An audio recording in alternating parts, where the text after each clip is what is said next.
15, they asked if I could play the organ there.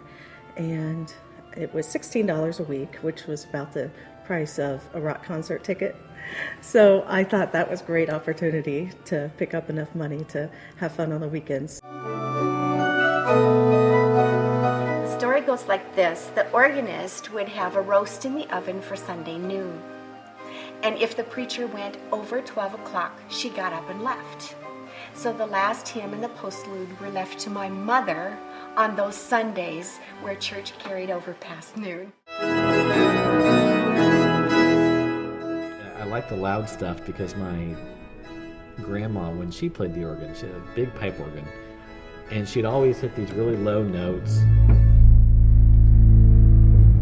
especially down here.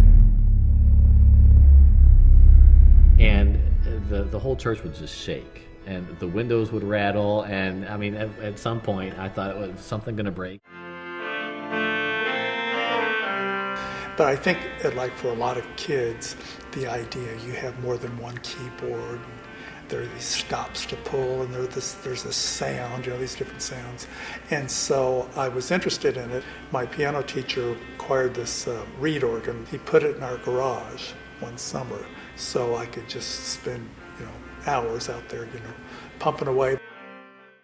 The organ can make a myriad of sounds, from very quiet. You can do bells that are so quiet that people have to completely silence themselves to be able to hear it, to pulling out all the stops so that people have to listen no matter what else they're doing. It's so much fun to be able to play with your feet. It always impresses people, and it's just fun to do, just to learn something that not many people can do. It almost feels like dancing. And you feel this tendency to just fall down, slide off the bench. You sort of have to find your new point of balance. I think the foundation for any church service should be that deep,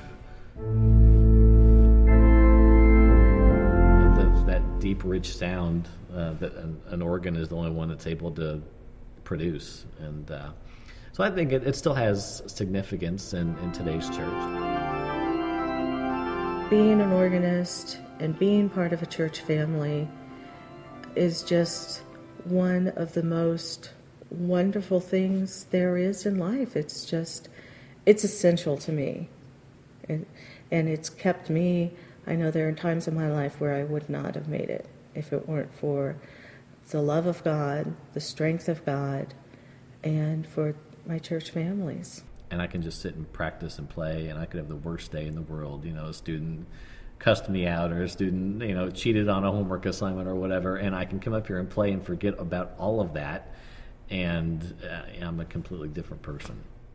We are there to aid those people in those pews in the worship of God, not the worship of our music. And you had guitar masses, and you had these kinds of things, and that was pretty radical than Catholics down the street, And so now it's definitely invaded the non-Catholic churches. And so you sit here and you wonder, well, what does this mean, and where does the organ fit into this? And so I don't know, but for me, I think the people that have grown up going to churches where there have been organs, they probably don't think directly about it, but they find it to be the instrument they expect to hear.